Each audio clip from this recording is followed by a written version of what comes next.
அயோத்தி ராமர் கோவிலில் பொதுமக்கள் தரிசனம் செய்ய இன்று முதல் அனுமதிக்கப்படவுள்ள நிலையில் அதிகாலையிலேயே ஏராளமான பக்தர்கள் குவிந்ததால் அங்கு கூட்ட நெரிசல் ஏற்பட்டது. அயோத்தி ராமர் கோவிலில் நேற்று நண்பகல் குழந்தை ராமர் சிலை பிரதிஷ்டை செய்யப்பட்டது.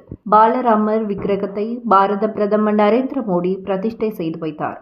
அதில் RSS தலைவர் மோகன் பகவத், உத்தரப்பிரதேச முதலமைச்சர் யோகி ஆதித்யநாத் உள்ளிட்டோர் பங்கேற்றனர். அரசியல் தலைவர்கள், சினிமா பிரபலங்கள், தொழிலதிபர்கள், விளையாட்டு வீரர்கள் என நாட்டின் முக்கிய பிரபலங்கள் 7000 பேர் இந்த விழாவில் சிறப்பு அழைப்பாளர்களாக கலந்து கொண்டனர்.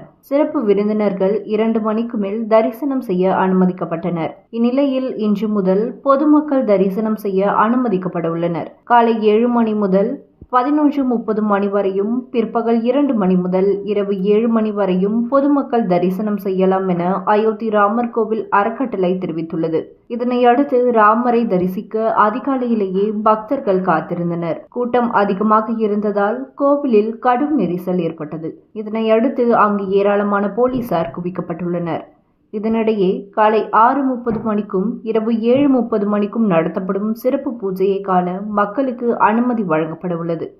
இதற்கான முன்பதிவை sajbtk.shettra.org என்ற இணையதளத்தில் செய்ய அறிவுறுத்தப்பட்டுள்ளது.